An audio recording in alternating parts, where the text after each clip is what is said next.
À l'ère de la digitalisation des instruments financiers dans le monde, l'éducation boursière et la protection des investisseurs constituent une nécessité. Avec la modernisation, il y a ce qu'on appelle la digitalisation qui s'est faite à outrance et qui amène donc aussi un ensemble de produits qui sont nouveaux.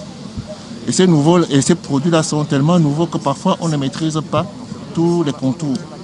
Et c'est pour ça qu'aujourd'hui, la COSUMAF a estimé qu'il faut qu'on informe tous les investisseurs sur les dangers qu'il y a à investir dans un produit dont on ne connaît pas les tenants et les aboutissants.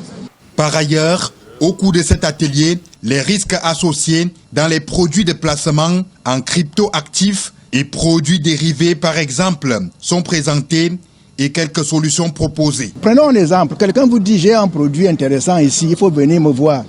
Posez-lui la question de savoir, présentez-moi l'agrément de la COSUMAF qui vous permet d'exercer sur le marché. C'est la question que vous devez lui poser. Présentez-moi l'agrément. Dès qu'il vous présente l'agrément, ok, allez-y. Vous savez que le produit est déjà contrôlé. Grâce à l'union des États de l'Afrique centrale en matière de fusion des marchés financiers, les résultats sont appréciables. Et n'oubliez pas également qu'il y a tout un chantier qui a été mis en œuvre concernant la régulation du marché. Au départ, on avait deux régulations, celle du Cameroun et celle de la CEMAC. Il a fallu confondre les deux pour en faire une, mais qui soit davantage innovatrice, qui tienne compte, comme on l'a dit aujourd'hui, de ces nouveaux actifs numériques qui existent déjà dans certains États. Aujourd'hui, nous avons davantage de produits.